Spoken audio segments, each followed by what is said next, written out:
So let's go. Oops, LinkedIn says you're not approved for LinkedIn Live. It's only available for. Okay. Okay, LinkedIn is not gonna work, but that's fine. Anyways, let's see if this works. Okay, we are live, I think. I hope. Let's check it. Let's actually check it if this works. How could we even check if it works? Um, uh, Gabriel, can you check if we're live on Facebook and YouTube? Okay. So today we have interesting content for freelancers converting from freelancing to entrepreneurship. And we're going to first start with the key topic that we prepared with Konrad, which is the topic of distractions. And make sure to tune in every week, because every week we're going to interview different tribal mastermind members, and we're going to talk about their journey of converting from freelancing to entrepreneurship. So you can just copy paste those hacks and apply them in your life without um, anything else but watching live stream from the comfort of your couch or wherever you are right now. Maybe you're commuting. Let me know, guys, where you are. You can comment and share where you are currently watching this live stream. Konrad, let's start talking about distractions. So what can you share about your journey when it comes to eliminating distractions from your life? What is it?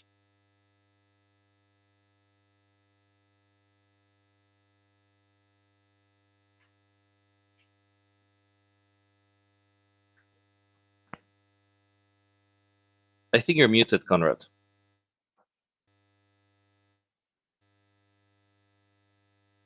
I cannot hear you.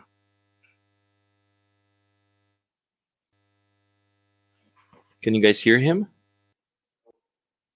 And you can hear me. Okay, it's okay. So Conrad's microphone doesn't work. So I'm gonna start talking about distractions and eliminating distractions. So the first uh, thing when it comes to distractions is essentially eliminating what you work with. So your browser, getting rid of all sorts of distractions that are within your social media. So to fix it, you're gonna need um, some plugins, and we're gonna talk about them in a second. But let me try to retrieve Conrad.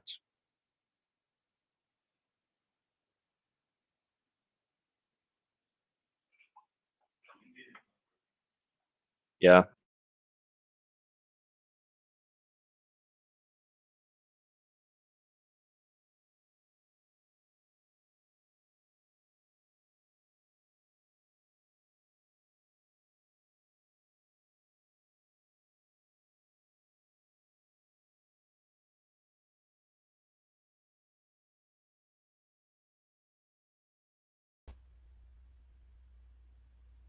Check, check. Can you say something now?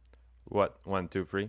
Can you hear me? Okay, it works now. Okay, great. Ugh. So we're talking about the topic of eliminating distractions. Okay, Conrad, let's go. So what do you think? How can you eliminate distractions? What happened on your journey when you are trying to eliminate distractions? Yeah. So basically, what I was saying is that I think it's a journey that you. I'm still kind of learning, so I think no one can like forever take care of this, and it will forever be something that you solve. It's like solved forever. Okay, I no longer get distracted. I think it's a fight that's kind of always ongoing, and there are, I think, a lot of factors involved.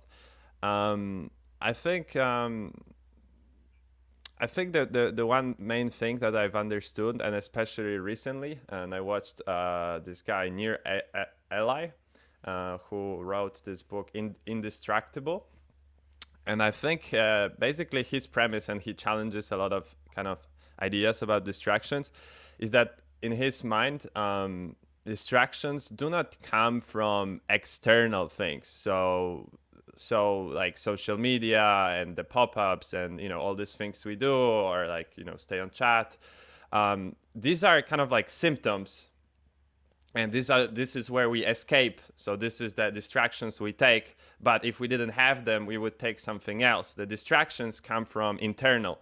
It's in his idea, it's basically it's an inability to deal with your like emotional um, angst, stress, kind of this emotion that's telling you, okay, you got to do something, but it's a bit uncomfortable for a moment, um, and then it's gonna be better. But like first, you have to kind of plow through it. So the first go through that moment, and I think kind of all the topic of distraction, I think it boils down to this, that in the end it's about kind of our emotional inability to deal with doing what we are supposed to do, and instead we kind of procrastinate with things. And then things like social media are just like kind of the symptom of it, but eliminating it is just kind of just a like one hack is to, for example, eliminate your Facebook feed and stuff like that. But the general, I think, behind this is that you kind of have to learn with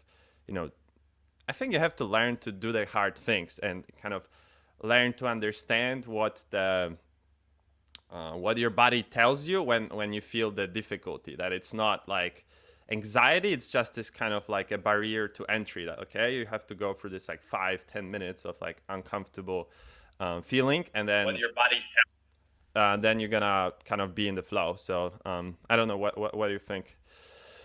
Do you have anything to add there? I mean, for me, this is very like actionable. So when we start working with people, I usually tell them, hey, what you need is get rid of all your notifications.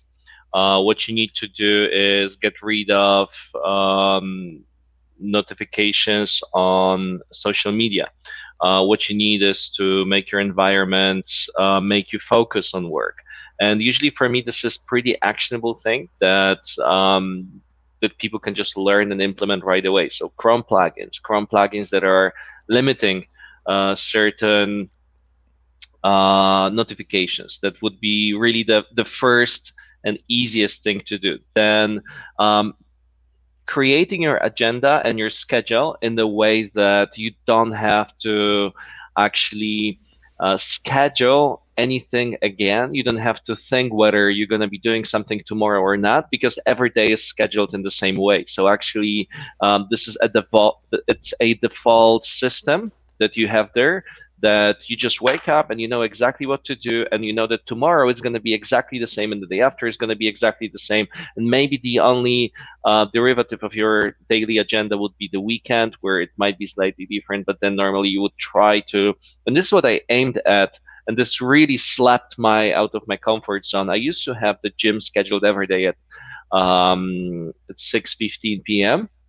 And every day I have my accountability partner, who happens to be my wife, meeting there at the gym, and we're just exercising 6:15. There is no messaging back and forth. There is no scheduling. And then they closed the gym the other day, and then um,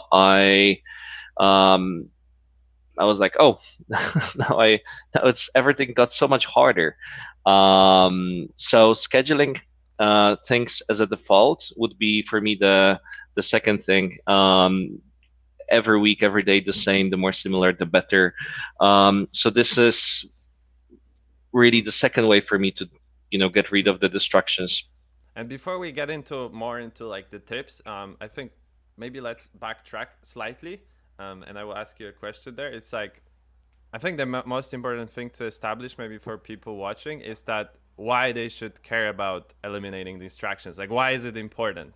I have my own thoughts on why it is, but I think it would be great to hear, from your experience, kind of working with people, like why are you, basically helping them eliminate distractions? Like, what is usually their problem? Because distraction, okay, but like, what's the result of the distraction? Like, because they have a lot of distractions, what they are unable to do on what they are doing wrong, and once you fix it for them, or you help them kind of fix it for themselves, like what's the benefit? I mean, I think that's something we should establish for people, like why they should care about eliminating distractions at all. because So maybe what it's you're not so saying, obvious. so what you're saying is that before we go into practical tips on how you can eliminate distractions from your life, we should first talk about why is it actually important to eliminate distractions in your life. Yeah, because I So think some people have some idea why it might be, but I think it maybe it's not so obvious, you know. yeah, so I mean, I cannot imagine getting anything done if you are converting from being a freelancer to running your business if you're not eliminating distractions. I cannot see anyone getting results if you're constantly distracted. It's the antidote to focus, and you need the laser sharp focus, and you need the specific one direction that you're following and going towards, and then I mean, do you know anyone who's getting anything done if they're distracted? I mean, that just sounds like a crazy idea. Well, I think that's basically what happens in almost most typical jobs. Is that I think people, that's my realization, and I think that maybe ties it back to you asked me about my journey. Is that I think normally in jobs, yeah, you work 8 hours, but you actually work 2 hours. Like that's the honest truth, because most people either through their own doing get distracted because they just constantly, or they have people in the office or a million other things.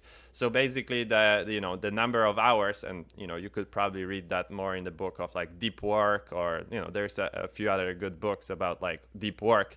But basically there's a lot of stats proving that most of people's days and work and what they call work and are not really deep work. They are not anything that is kind of this creative thing that you are doing. Like most of it is just like short bursts of switching different tasks, and in the end you maybe work 8 hours, but you get as much done as someone like you who is focused would get it done in like 2 hours. And that's why I think it's really important, because if someone can both learn to not get distracted and work quite a lot of hours, then he's just gonna outperform everybody else. Like you, because you're just gonna get over like a month, 2 months, 6 months, a year. You're gonna get so much more done. You're gonna get like five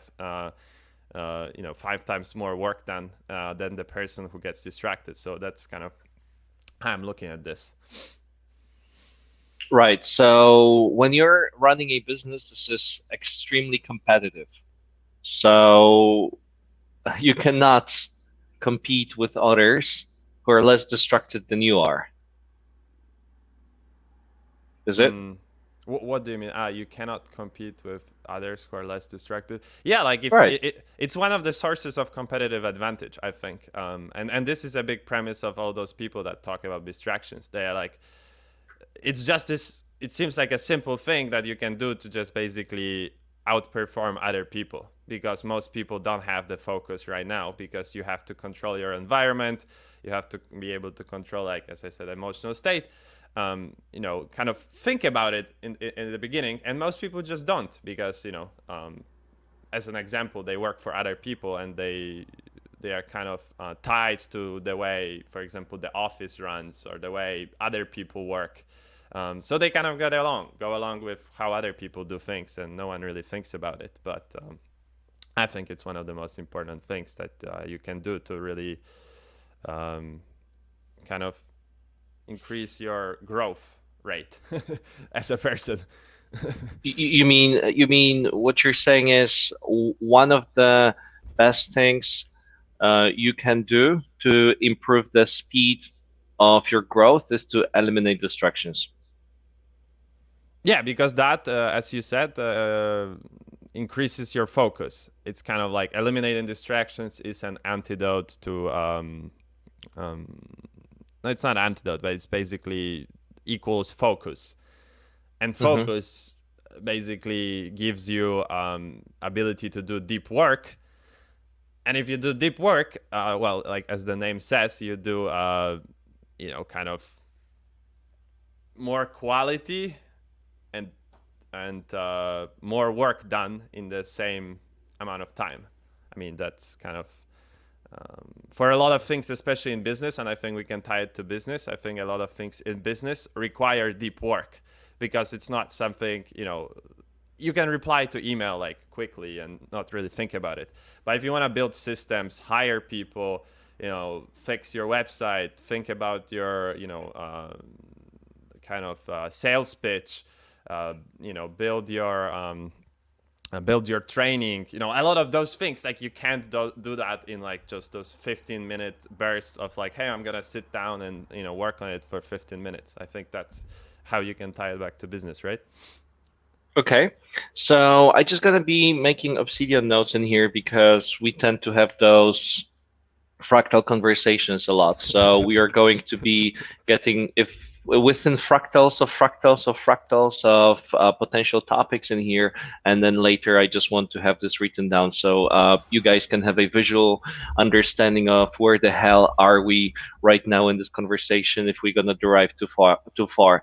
So we have established why focus is important. I think we have already established why is it the key for anyone converting from freelancing to entrepreneurship. I think there is nobody who would disagree with this.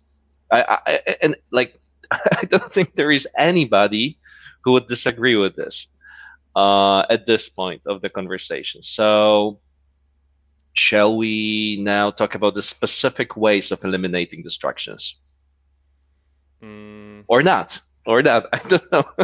No, I think we can talk about different like methods, because I think there are like few categories of those, like eliminating that, because I think there's like, for example, what you can do on your computer, what you can do on your phone, but there is also what you can do in your like office space or your like home space. Uh-huh. There's also what you can do with, for example, your calendar. So like how can you Yep. like control your calendar to eliminate distractions.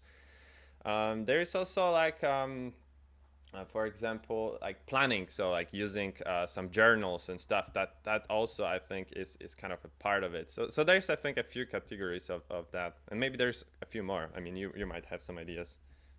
I don't have right now, but for me, this is well, I do have one. For me, this is minimalism, Yeah. and this is a big one. Yeah. I have two forks, two knives, two bowls, two plates in my house. We also have two towels,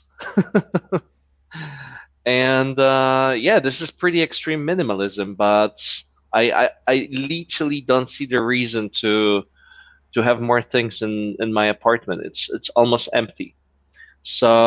Oh, So talk I talk think about your journey to minimalism, because you were a person who had a lot and now you have little. So I think that's interesting sounds like interesting. sounds like a sad journey. Yeah, but you can explain why it is not sad, and I think without advertising minimalism, because it's just one of the ways. It's an interesting concept, and I think you took pretty well, and it worked for you. It's working for you, no? Um, well, my journey to minimalism was more of a necessity rather than an inspiration of wow, this is such a cool thing. Mm-hmm. It's just that I just eliminate distractions and approach to eliminate um, BS on every possible step of my life. And I know that if I don't do that, I I have my cup empty. That's a good Chinese analogy. The cup is full, so I want to empty the cup so I can focus on something else. So this is essentially my journey, Konrad. I think it's more of a necessity rather than some kind of inspiration. I don't know. Do you think I had some different journey? I mean, you know me for some time now. Mm. No, I mean, like, I would be interesting to. I think it would be interesting to hear for other people, like, why did it why was it important for you, and why is it still important? Maybe like to the minimalism. Like what about it has made it work for you? Because you say you have a motivation to like kind of eliminate distractions, and one of the ways, or maybe eliminate also choice. And I think when you eliminate like the number of choices you make, it kind of eliminates also potential distractions, right? When it comes to minimalism, that's the whole point. I think this is a good thing to say, that the amount of decisions we have to take each day decreases the quality of each decision. I think it's a Mm. very fair thing to say in general, and I completely agree. So with less decisions that I have to take every day, obviously I can improve the quality of every decision. So it's essentially the quality. I you know I actually know a lot of people who are hyper performance and performers, and they are crazy within one thing that they are doing, and I see them being almost disabled to do anything else. So I cannot imagine Mm. that their life is functioning without a certain simplicity where everything is being done for them. Somebody said that um, for the very high management, the car pickup and when they drive you to work, it's not a perk. It's a necessity, because some of them, they just cannot, like, if they leave their house, they're lost. Like, they completely head in the clouds Mm. because they are so focused on this one thing that they are doing, and they're hyper good at this. I I don't know if it's true or not, but I see that the more complex work is for certain people, the harder it is for them to focus on some basic human aspects, needs, or whatever. So for me, this would be also kind of like this. If I have to think in the morning, what do I do in my house? Like, okay, so my wife went for a trip, and I had to take care of the dog, and I was already confused. Like, what do I do? I'm already exhausted. It's just like so complicated for me. Clean the poo and walk the dog and feed the dog, and so many things to remember that I wasn't aware that come as a downside of owning a dog. that, that now appear to be real.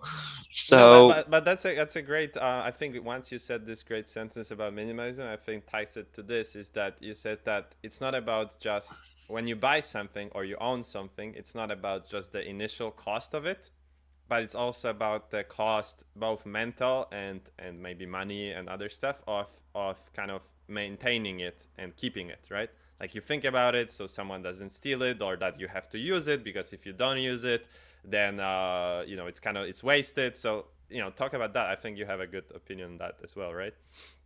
yeah, I really like this sentence. Actually, I think I got this from Naval. So basically, which you recommended me to read.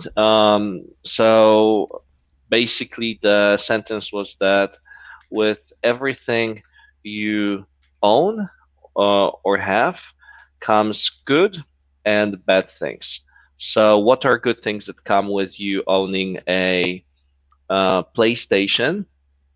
Well, you get to play the game.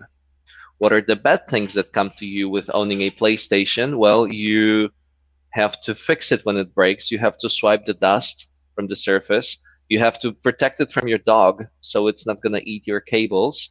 You have to update it. You have to pay electricity bills. Same thing with a car. There is an upside of having a car, and there is a downside of having a car, which is maintenance. So with everything that you have, there is a good thing and a bad thing, and people just tend to see the good things that are coming with owning or having things, but they don't really focus on the bad things that come to you just by owning something, or maybe bad things. It's the wrong term, but there is certain maintenance to everything you own. So the less things you own, the less you have to maintain. Now the trick is to pick the things in life that are uh, Why are you they're the laughing? things you because I just reminded myself this meme sentence from this Japanese girl who's talking about minimalism on Netflix. Forgot her name now, but she has this like just own the things that you love, and and I do agree with it. And the reason I agree with this, I mean, I'm laughing because I mean it's just so cheesy the way she talks. It's just so funny. And this became this kind of cultural meme that people are actually enjoying and kind of using as a joke sometimes, making jokes such as like she first tells people to trash everything and then she makes money on like a secondhand shop where she resells things. It's like complete joke from the internet, so completely don't bother about this. But anyway, the minimalism show on Netflix is interesting. But how I see this logically for me, that with everything you own or have comes good and bad things. So essentially, I want to own and have things that I use a lot. And for me, I don't use my Kindle reader from Amazon. I don't use it. And it pisses me off that I have it. It pisses me off that I own it. It's so annoying because I have to update it. I have to like keep it in a place where nobody's gonna steal it from me, and I have to like do all sorts of things with it. And I never use it. So I went to the secondhand store for electronics and I tried to sell it. Nobody wanted to buy it. Then I got a buyer, but then eventually it was it's just like I don't want to even deal with selling it because it's just so such an annoying task and takes some money, makes a little money. But I also don't want to trash it because then I then I have a sunk cost Yeah, of what I paid exactly. for it, and it's an annoying feeling. For PlayStation, I use it every day.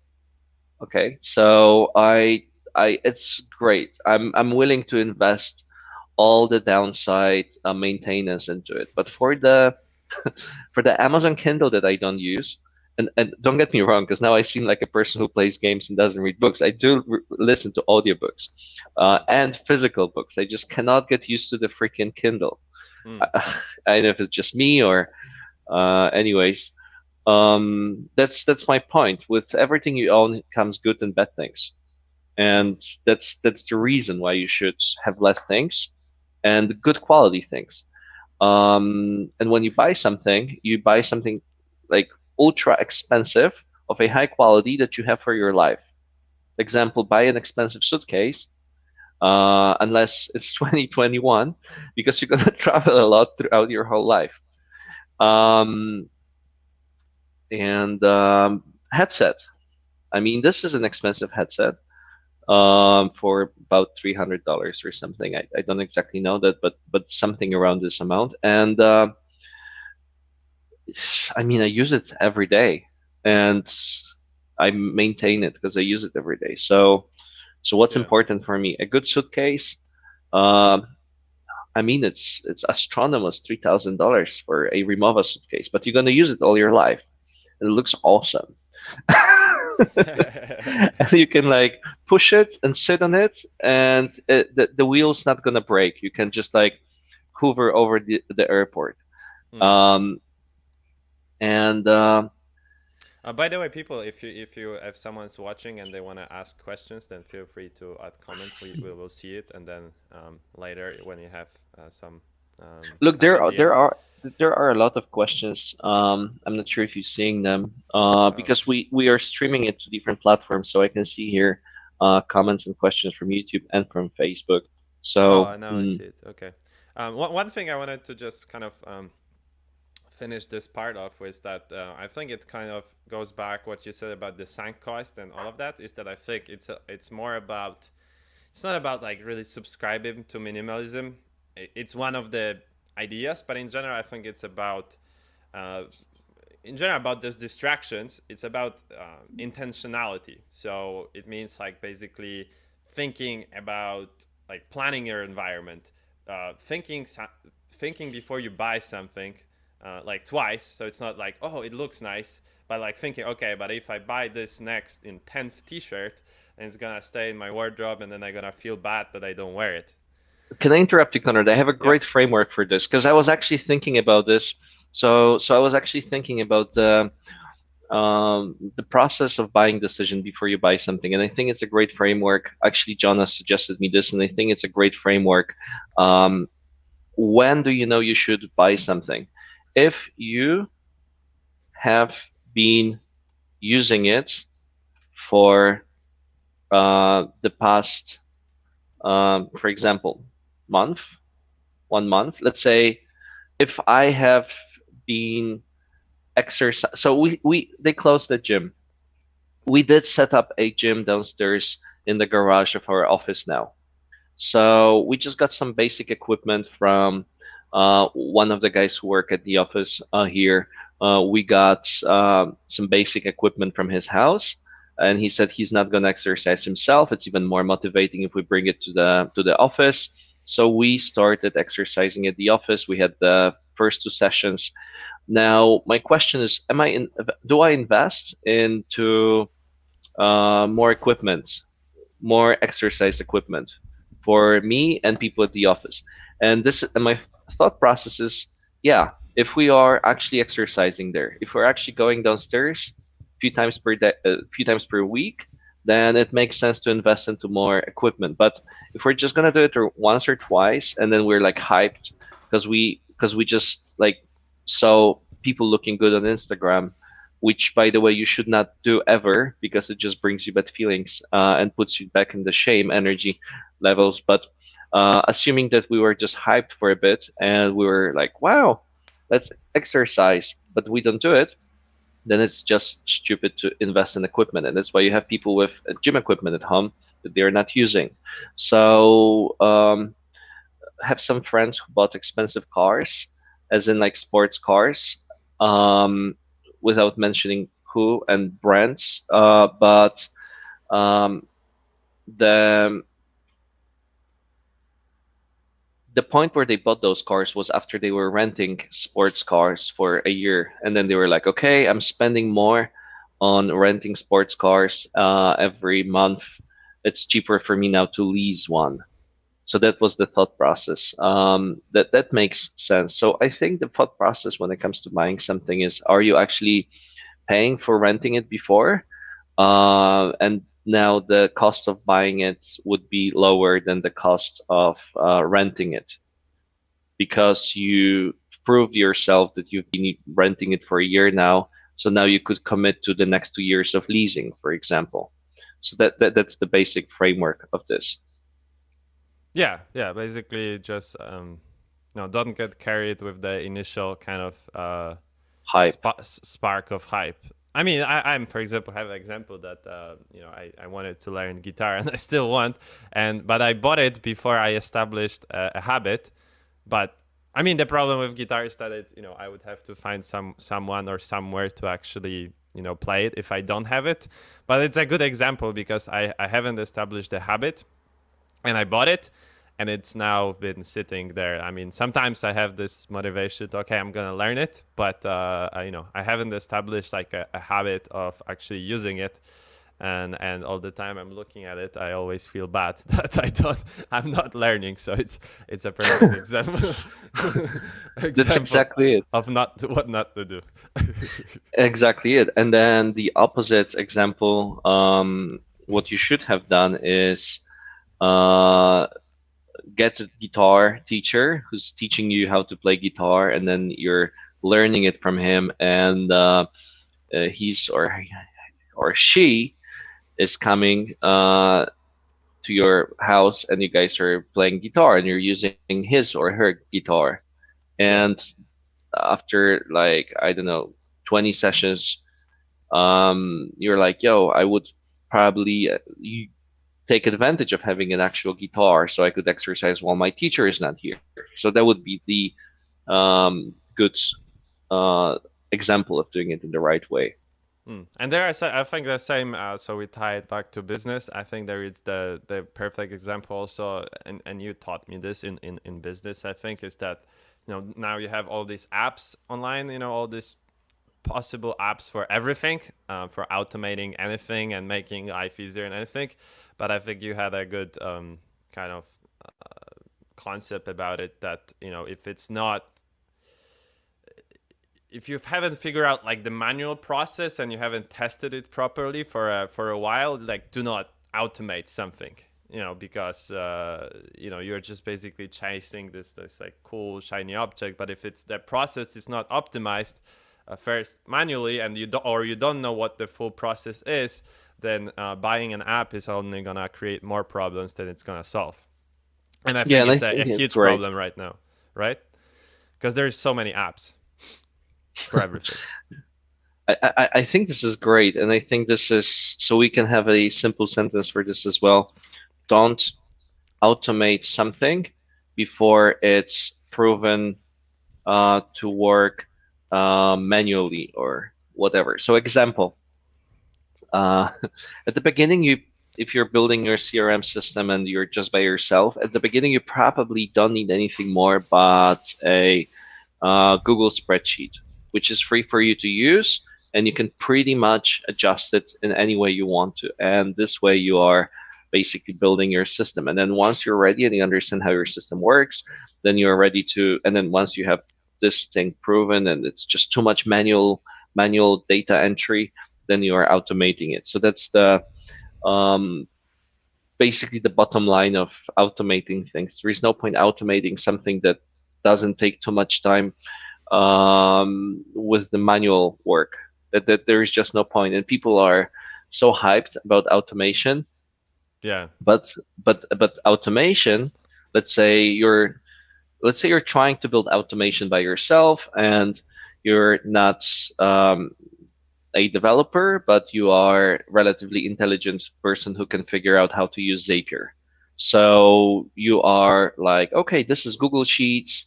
I want to synchronize Google Sheets with Zapier, and then I want to synchronize it with, let's say, ActiveCampaign, because I use this for emails, and I want to, I don't know, synchronize it in a way that whenever, and with Calendly, whenever people are booking or putting email on my website, I want this to be added to Google Spreadsheet, and then I want it to be populated with an ActiveCampaign, and that, let's say you set up Zapier, but you have with this system, let's say one email a week. Uh, it's easier for you to manually put this email in the ActiveCampaign rather than making this complicated Zapier complicated to your skills, especially because automations break, and Zapier spits out errors at you all the Yeah. time. Yeah, exactly. Especially if this is something like Google Spreadsheets, or especially when it's something that has a lot of potential for error. So, I mean, this is so annoying to keep fixing those automations, and then next month you're completely uh, you have a completely new concept because you're bootstrapping so much, because you are pivoting so much how your company is growing, and you're figuring out how to get leads, and you're figuring out how to um, retarget, you're figuring out the whole process. So at this point, there is really no point of automating things, and that's essentially the point of this. Yeah, and they are also usually, all these apps are very like templated. Like they're not like, in a way you have to kind of modify your process to the app usually, not the other way around, because the app is usually kind of simplified. It's kind of made so that anyone can use it, or like most people, not that it caters to your individual needs. But I think with apps, the biggest problem, and I think with all of that, and we said about the same thing with clothes and anything like that, is the one of our biggest biases as humans, and I think biases is like one of the most interesting topics, is sunk cost fallacy. Like a lot of times you buy something, and then because you bought it, like you're gonna spend the next 50 hours just trying to figure out, let's say, the Zapier connections, because you spent like $20 on Zapier, because it like hurts you to say like, oh, I just made a mistake, and the $20 is wasted. And Yeah, and I think one sentence that came to my mind, and I think that I've been following for a while. And you asked about my journey, so I think that was the biggest turning point for me with all those apps and things like that. Is I don't know who said it, but maybe it was Naval, maybe someone else. Like they said, don't buy something that you think you're gonna need someday or you're gonna Hmm. use someday. Like never buy something that you're gonna use or someday. And I think that's kind of a lot of times what happens with us, especially like for me with like a lot of those apps. I'm like, oh, I'm gonna buy this, and maybe like I think in 2 months I'm gonna need it because I'm slowly going in that direction. And it usually has proven like 9 times out of 10, it's always kind of waste of money and time, because in the 2 months from now or something, you don't really need it, or you don't need it in that specific manner, or you would rather, you still are figuring the process, so you're still not using it, and then you feel bad because you bought it, so you're trying to use it, and it's kind of like this fucking mess. So yeah. Yeah, I love this. So we really have the sunk cost fallacy as one of the important points and really takeaways for everyone here. And then that with everything you own or have comes good and bad things. And the decision-making process when it comes to buying something, decision-making process. So this really connects to stuff, like stuff and things, but also connects to, like you said, the automation. The sunk cost fallacy really connects to automation as well. I This connects to automating things. It connects to stuff you have. Uh, it's interesting now how this all connects together. So, wow. Okay, so what should we try answering something, or should we circle back to the kind of how to of eliminating distractions, because we kind of went away from it, and we can kind of come back to just kind of giving specific maybe advice on like how are we controlling distractions in our lives.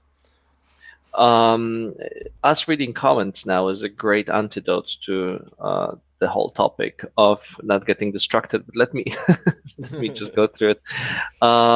So look, I think there is one question um, that people have here would be, and this interesting topic would be in regards to outsourcing. Okay, so the question Okay. would be in regards to outsourcing. I'm not sure if you guys can see all those questions because we're getting questions from different platforms because we're streaming to, I think, 8 different places simultaneously. So the audience is coming from all those places. So it might be that you don't see those all comments within the platform you're watching it at, depending whether you're on Facebook, YouTube, whether you're in our Converting from Freelancing to Entrepreneurship group. But in either case, there's a question in regards to outsourcing. So talking about outsourcing, maybe we could connect outsourcing to this whole concept of distractions and minimalism. So I think for me, um, this topic could connect when we're talking about outsourcing something. So I think the first thing I would add here when it comes to outsourcing, the first thing I would add is, and that's the number one mistake that I would observe, is that there is no point outsourcing something that is not your bottleneck. I will just elaborate on this in a second. And there is no point outsourcing. There's no point outsourcing something um, when you don't have a ready process for it. So what do I mean with bottleneck first? So what I mean with a bottleneck is a situation where you still have time. There is really no point outsourcing if you have a time. There is no point outsourcing if you have the time. The point where um, something becomes a bottleneck is where you really don't have more time, your work time, to do it yourself. And uh, at this time, at this time, you can make more on another activity.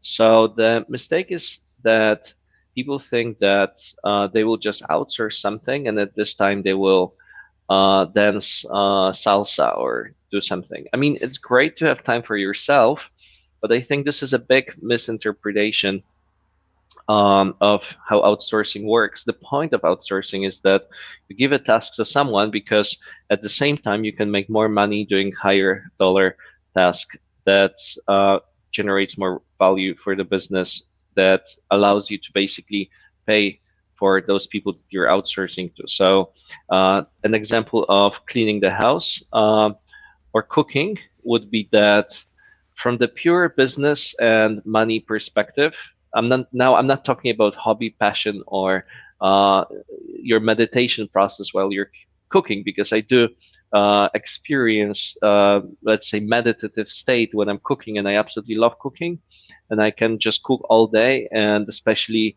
when with friends, I love the process, but when I'm cooking myself, I pretty much meditate while doing this, and I absolutely love it. But from the pure business and outsourcing perspective, me cooking is essentially harming my business, because if I'm cooking every day and spending, let's say, 2 hours combined of buying groceries, preparing ingredients, washing them, then cooking, then cleaning after, if that's 2 hours a day, then in this 2 hours, I would probably be able to generate more value for the business than the 2 hours that I would, than the money I would have to spend for, sorry, somebody else cooking it.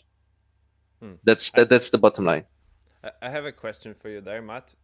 What do you think is the difference between, because I think that's an important and something that I've been thinking about, of first like defining concepts before you kind of talk about them. So what do you think is the difference, like what is outsourcing first, and what do you think is the difference of outsourcing versus hiring and delegating? Because well, I'm not sure even like if I know the difference, but you might have a take. And I think when people say like, "Hey, how do I outsource?" I think people can have different kind of idea of what it means, and maybe you can kind of clarify like one thing, maybe what it is and what it isn't, and what's the difference between, let's say, something like hiring and delegating something. Does Okay, that make so sense? yeah, it does absolutely makes sense. So delegating something is the process of giving a task to somebody else, and this could work uh, either in hiring, but could also work in uh, outsourcing scenario. Now, this is the process of giving another task to somebody else. Now, um, outsourcing essentially refers to hiring someone who's not within your internal resources. So you could get somebody to do something that is working full time with you as a team member. That would be insourcing. Or you could go to freelancing platforms and you could find somebody um, out of your office, and you could give a small portion of work to them. Now, um, outsourcing makes sense when you are super small, or when it's a one-off basis task. But generally speaking, it's more expensive uh, to outsource than to hire somebody full time to do something. So if it's a repetitive process, in the long run, you will get a saving. If, for example, we had this conversation the other day Is it better to outsource your accounting to an external company? Yeah, it is better because you don't have to really think about this. But is it better to outsource your accounting to an external company if you're going to um, build a business to 200 people in an office and you're going to be Yeah. here for 10 years? Then no. Then probably it's cheaper and more efficient to not outsource this. So the answer So changes basically, depends on your situation, right? There's no like absolute answer. yes, of course. So there is no one or better way. It's a long-term solution that is cheaper and more efficient. Um, but Yeah, but again, I mean, let's say even if you have a company with 200 people and then you need something ultra specific once, like audit of like one specific thing that you do once every 10 years, or I don't know, or something very complicated. I have this weird idea that I suddenly want to turn our tribal mastermind course into some animated design, but I just want to do it once. Then maybe it's better and cheaper to outsource it. But the main operations of the business, which is delivery, which is even more importantly, lead gen, sales, project management. The four key pillars of the company should be ideally in-house. Now, this is going to depend on a business model a little bit because there are big agencies that have lead gen, sales, and project management team in-house, and they outsource some parts of work. Um, but definitely, definitely, you should not be in a position where you're outsourcing lead gen and sales and just doing project management and the delivery. And that's also another mistake people make why? because if you do that, you are being naive because people don't actually need you. If Yeah. you are, let's say, delivery. So I got a lot of people who are having this idea, hey, I'm gonna make a website company. I'm gonna be making websites. I know how to make websites. I'm just not good at finding clients and sales. So I'm like, okay, cool. So we can outsource some work to you, so you can get 5% or 20% of the project, or I can hire you full time. Um, but then they say, no, you just do lead gen and sales for me, and I pay you 20%. I mean, why? There is there are more people who can make a basic websites versus people who can figure out the way to find leads, sell them, and run proper project management operations and make customers happy.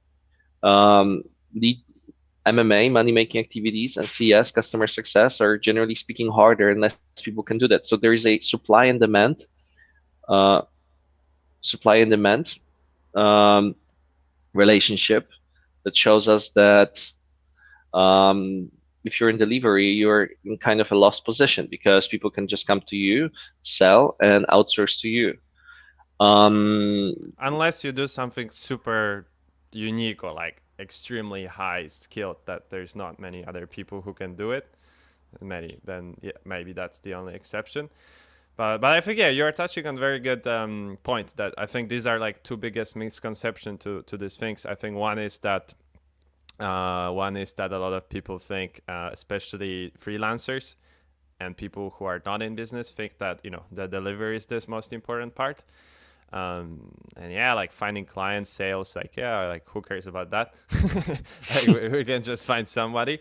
And I think the second one, and I And think they will not, and they will never. They're either gonna find agencies who are gonna tell them, yeah, sure, I will find customers for you, and they never will, and they will take their money, or they will find like it's just not gonna work. It's just not going to work. Go on, yeah, sorry. because it's the hardest. Yeah, and I think the second misconception you can, I think, also say quite a lot about that is I think there is a confusion between delegating and abdicating, and I learned this especially from like Keith Cunningham, but also a few other people talked about that. I think a lot of people at the beginning, unless they learn through the painful process of failing or someone teaching them, is that at first when they try to outsource something or like even hire, they are like, hey, I want to get this done, just do it. And they don't, supervise it. They don't give proper instructions. They don't have the proper process. I mean, you don't need a process if you hire like an external expert that you pay high dollars. But in general, most of the cases, I think that there is a huge difference between delegating and abdicating. So like, just do it, right? And I made that mistake as well. But I think that's a mistake that a lot of people make. What do you think? Tell me about the difference between delegating and abdicating. Well, I think abdicating is kind of like basically relieving yourself of responsibility for this. So basically saying like, hey, I pay you, so you get it done, but in the end it's your business, so you have to make sure that someone does it properly, that he knows what specifically to do. It's not like vague, um, that there is like defined constraints that you check in with them, um, because I think you cannot, I think it ties back like you cannot trust people to care as much about your business as you do. So I think if you just tell people like without like just do it. I mean, in some rare circumstances you can, maybe if you have a long relationship. But in general, I think as a founder or the CEO or whatever, the main person in the business, I think even though you give something to someone, you still have to make sure you kind of like manage it in a way, but not micromanage, but there is still like supervision, there's like checklists like you had, like stuff like that. It's not just like this vague like, hey, just do it, I think. And then I think a lot of people do that, like they just find someone at work like, hey, just do me this web design, and or like they hire somebody internally and they say like, hey, just help me with email every day.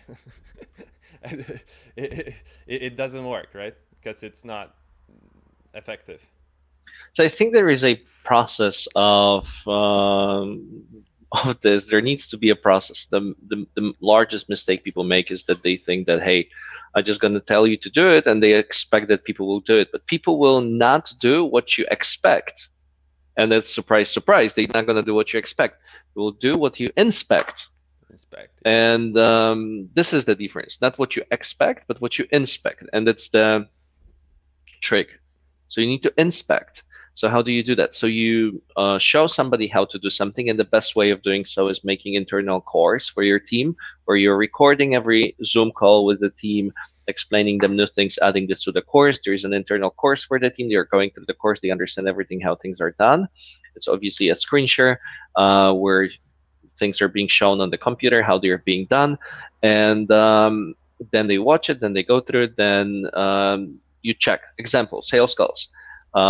You don't get people to become closers. You get them to schedule calls at the beginning. Then later you get them to become setters.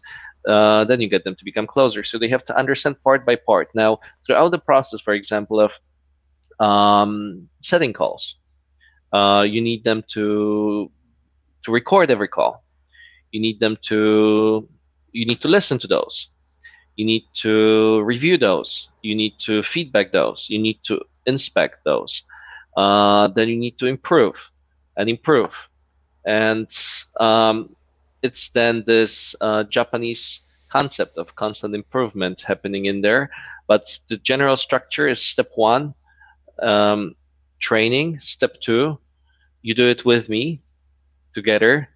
Step three, you do it yourself. I watch you while you're doing it. Step four, you do it, but you document it and I check it after. And you do check it after, and then you feedback and you improve. Step five, you keep doing it and you always document it, so I always can check. So you always feel like there might be a check of your work.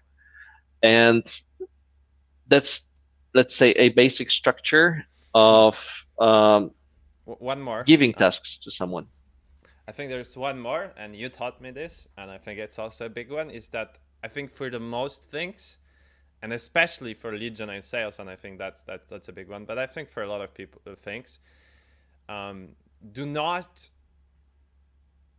delegate something before you kind of understand it yourself. Right. Um, Especially the very important skills. Maybe like design, like you don't need to be expert designer to hire a designer. But I think your take is that especially in those critical things, so like processes in your business, lead generation, like copywriting maybe a bit, also like sales, that do not hire somebody for this position unless you can properly do it yourself, like this as good or better. um, because I think there's this in many themes of like even movies and books. There's this thing like if you want to be a great leader, you have to be able to like you don't do those small things, but if situation requires, you can step in and still do it better than almost anyone else on a team or anyone better. You just don't do it because you have more high value tasks, but you understand each role like very very well, so that you know when someone's doing good job, someone's doing bad job. If something's not working, you can fix it in a way, and you know how to fix it, or you know how to find a solution at least. And I think that's also a big one, right? And I got a great example of one of the sales executive that I work with, and uh, the account that he used for lead generation stopped working, and it was LinkedIn, and he got to cold calls himself to solve it. And then he's like, "All right, guys, our lead gen funnel doesn't work. Now we have to do cold calls. There is no other way." So he does cold calls, and then that's an example. Now, then you lead with example, and then you get respect of people. The second thing, so one dimension of this is that you can fix things when they don't work. So that's the first advantage of actually knowing how to do it. Well, even before that, even more importantly, you can explain things well, and you understand them. You understand them thoroughly, uh, thoroughly. The hardest word.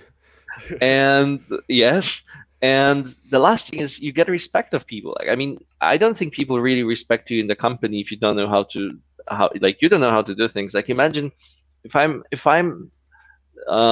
don't know how to close sales, I cannot imagine that my sales team is respecting me in my company because I don't know how to close sales. So who the hell am I to coach them on sales and like push them?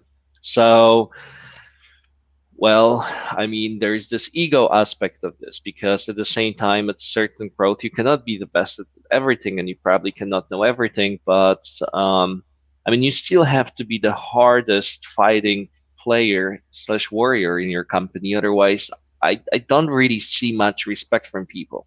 I don't think that in 21st century, fat alcoholic dude with a cigar gets a respect of his team. I don't think so. I Yeah. don't think that people respect this. I think people used to think that fat people who are smoking cigars and drinking all the time are on top. I don't think it's the case anymore. I think it's quite the opposite. And now it's kind of like the anti-virtue of this whole thing. But just getting back to a more practical point is that generally speaking, you should be the one who knows most from anybody else in your business. Uh, And and especially the key yeah. processes: lead gen, sales, project management, delivery. Yeah. And if you don't, I think that the danger there is that you have to, and I think a lot of people do that, you have to rely on the advice of a consultant. And the problem with consultant is that, yeah, you can find a good one, like let's say you, maybe, that you get your advice. But I think like we know how the consulting and this type of industry works.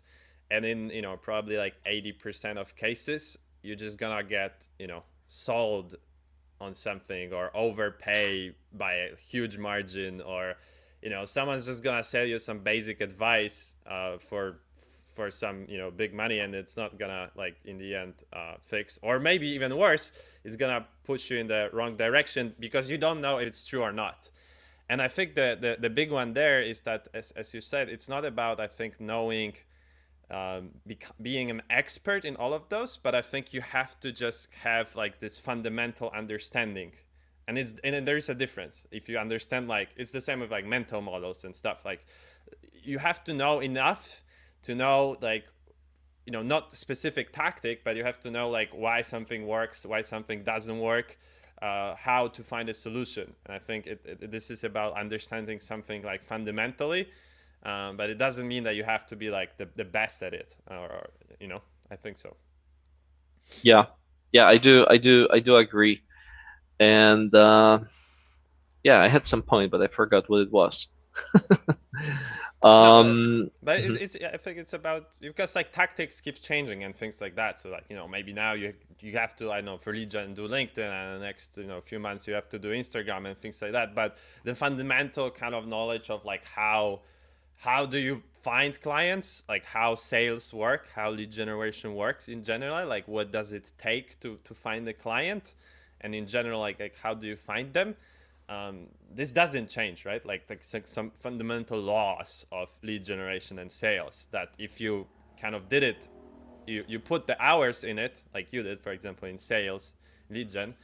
Now, even if you stop doing it for like a year, and you are not up to date to the latest, Instagram trick, you still can come in and figure it out. Right. I still can. And talking about Instagram tricks, when my team can figure this out, I'm the first one in there trying to understand what the hell happened. What did you figure? I want to know. It's an asset. And in regards to consulting, so I do invest in consulting myself, even though I am a consultant with the Tribal Mastermind. So I do like invest in like all sorts of different consultants. But then I have this knowledge for myself, and then I invest in things that I know will um, leverage later. So like there is knowledge I don't have, and there is knowledge that I invest in, and I think people should invest in consulting and consultants. But generally speaking, this is way more expensive Yeah. than knowing it and replicating it yourself. That's the trick. That's why the knowledge costs the money. On this note, I would finish this live stream today. We were scheduled for about 1 hour. We are slightly behind the clock, so thank you very much, Konrad. Next week, guys, please join as well. We're gonna have different members of Tribal Mastermind interviewed by Konrad, sharing their tips, tricks, and strategies to converting from freelancing to entrepreneurship. Thank you very much for joining and being with us today. Konrad, do you have any last words? Mm, What's your last word? I have It's a like a quote. gun in your hand. I have a quote that I didn't say, from Near Ally, the guy I talked about at the beginning. He said, "Mistake repeated more than once is a choice." And we leave you with this, guys. We leave you with that. Thank you very much, Thanks, and see you guys. next week at the same time. Cheers.